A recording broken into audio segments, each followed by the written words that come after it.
รสจ้าฟังอร่อยจ้าเก่งมากมันอ่อนบ่ค่ะป้อนอยู่ค่ะปลาจ้าแม่ปลาเป็นอร่อยจ้าเอ้าวันถึกใบลอยมันบ่แม่นเต้นจับไปได้ก็ถึกแต่แบ่ง20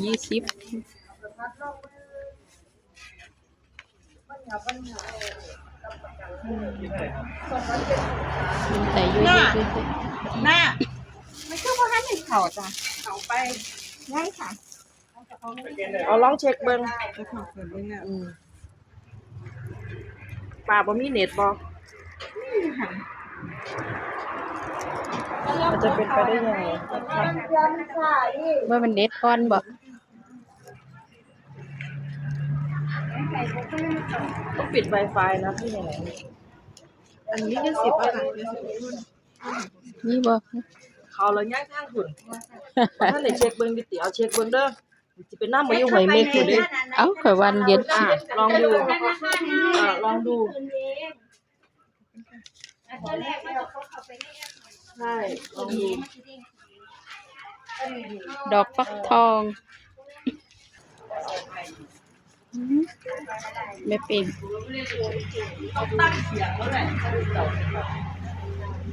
อันนี้เขียดน้อยทางนู้นเข้าหรือยังคะตะปูเอาแล้วจ้ะดูไปวันเวลาได้แล้วจ้ะอันนี้10:37จ้ะเข้าแล้วจ้ะ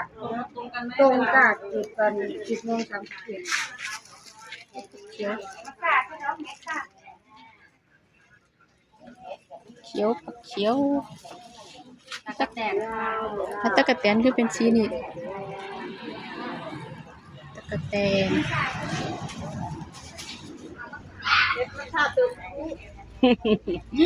เดี๋ยวมันจะเติมดูแม่ทอดมะม่วง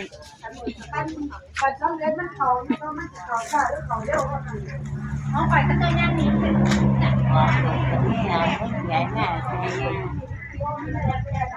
เผ็ด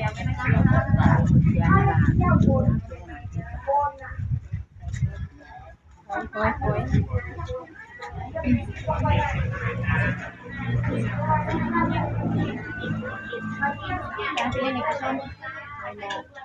อะไรฮะว่าสุดท้ายชื่อเลขเนี่ยก็ได้ชื่อเลขเดี๋ยวแม่นางงามบอกว่าแกไม่จับเจี๊ยบจับหมูให้ยายจะโคกไปเจี๊ยบ10 บาทเจี๊ยบบอกกับว่ามันตำให้ไปเดี๋ยวแม่นางงามค่ะส่วนมาไม่จะมาเบิ้งน้ำละงำน่าสนอย่าเป็นยางไก่โอ้ก็ตัวใหญ่แต่ถึงแต่ใดนี่ถึงมหาศิษย์มีแต่ตัวใหญ่ๆไปโบกไปโอ๊กนี่อย่างนั้นแมงละงำปะนะแมงละงำไปแกงไปพ่นนี่ตัวใหญ่เส้นนมไม่ตรงก็ได้เส้นนมไม่ตรงเลือกเอาเลยแมงละงำมันบ่มีหัวท่านได้ออกเขาจะเอาพอท่านได้จัก2 ถุงดิถุงใดแน่ถุงละเท่าไหร่เนี่ย50ปะนะโดนก็บ่พอเพิ่นแกงไปแม่นแกงเส้นน้ำไม่สมแกงเส้นน้ำไม่สม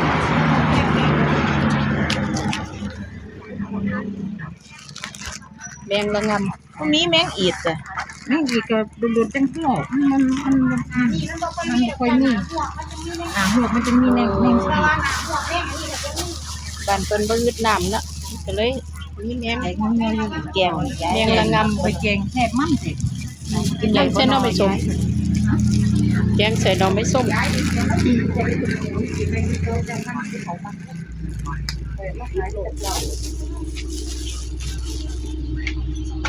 อันนี้แม่กี่ซ้อนค่ะไข่ดีจ้าแม่กี่ซ้อนตับแก่20 บาทเก็บมาใหม่ๆเลยค่ะดอกมือจะ20 บาทดอกบึ้งก็20 บาทเพิ่งย่างค่ะไข่มดแดงค่ะ ไข่หมด ไข่มดบานเฮาค่ะไข่ล้วนๆกับนี้จ้าเดี๋ยวก่อนสิ แล้วมันคือเด็กไข่แล้วของตัว จ้าบองมันดอกค่ะน่ะบองมันดอกไข่ล้วนกับนี้ ตะกองนี่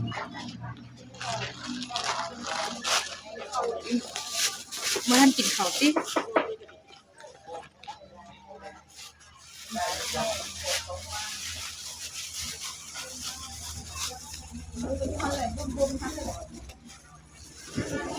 อยากค่ะ เขาไปที่ลูก ร้านน้ำผึ้งเนี่ยอยากสุด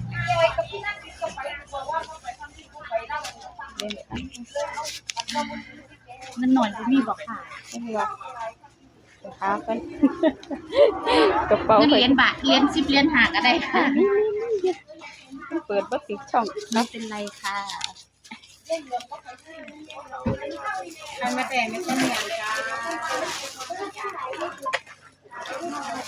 ไข่มดแดงเด้อค่ะเผิงปิ้งเผิงย่างค่ะลูกเผิงมันอ่อนจ้า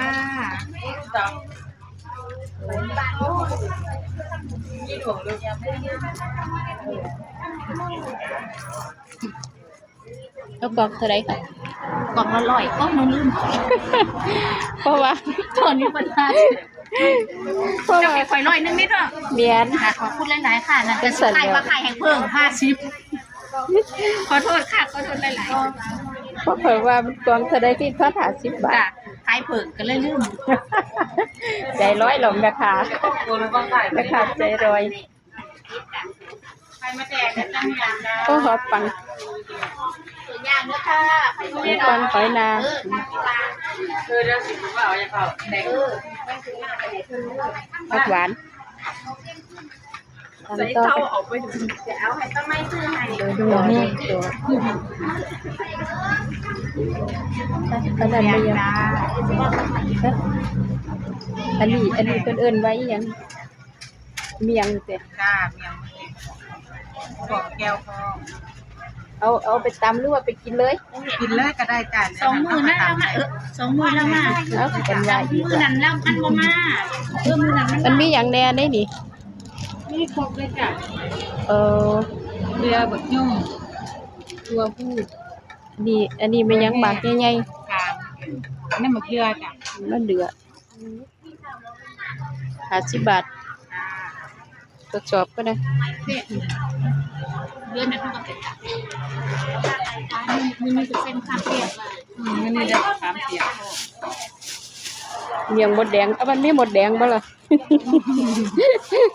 มันมีหมดแดงบ่หรือว่ามีแต่ แก้วบองจ้า แก้วบอง เดี๋ยวหาเหรียญก่อน ไข่มดเด้อค่ะเป็นต้นไข่มดแดงไข่มดแดงเกี่ยวกับ แล้วนี่ได้เหรียญ10ทดสอบ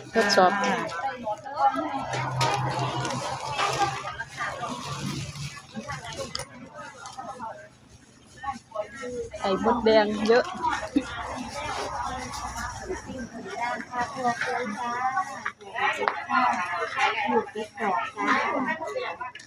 ฟักทองน้ำผึ้งน้ำไก่ย่าง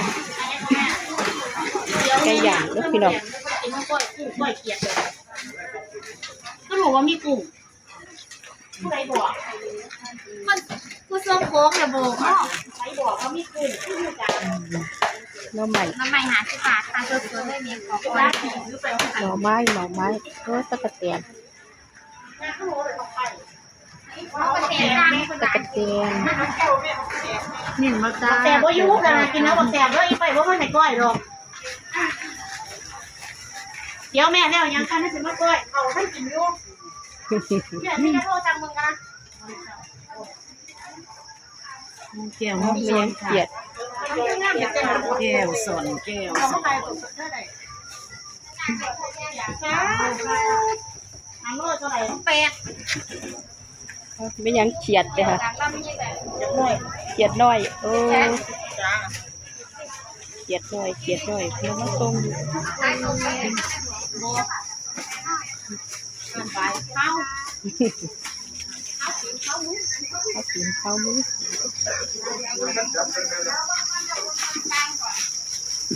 หอยปัง นี่แมงดา ได้เจ็ดน้อยนะมีต้นจิริตกับมี ที่ จ้า ดีดที่ซ้อน เรื่องละงำจะมี อันนี้แมงละงำแมงละงำไปซื้อมาให้ซื้อแล้วแมงละงำต้องหมักอันนี้หมักผักสาด อันนี้รุ่นเคยรุ่นเลยทีเดียว เด้อ เสียง ใต้คลิปมันจำเป๊ะ แต่ว่าตรงแล้ว ถอยไปเลยถอย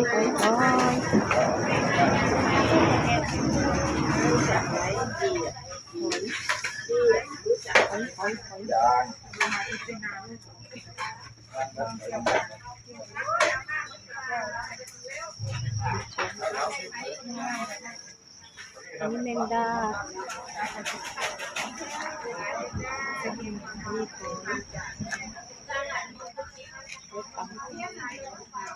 ก้อน50 บาทจ้า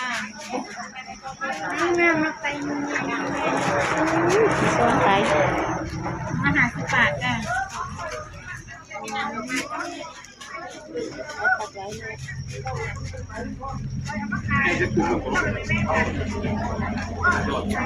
ใส่ ขาดถุงวันนี้มันตัวมาให้เพื่อนตัวสร้างให้เพื่อนไปวัดว่าแต่ถุงวันนี้มุ่งต่างรถ ทัน ตัวที่ทำมันไปนี่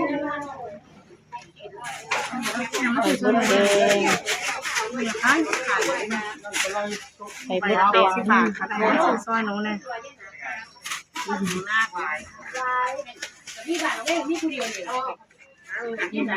คอยก็เลี้ยงเขาตัวเนี่ยหาปีแล้วข้าวขาวไปเดี๋ยวหาปีแล้วแต่ถ้าในมีบ้านในไปเห็ดเนาะไปเห็ดอะไร เฮ็ดบดบ่เอา เป็น เลย คนที่3ให้ สามขีดหนึ่งค่ะ ดูละ50 บาท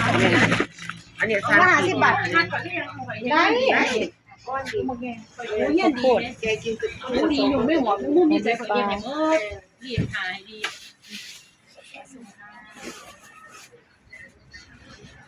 ปลาส้ม เขาได้คุณงานไหม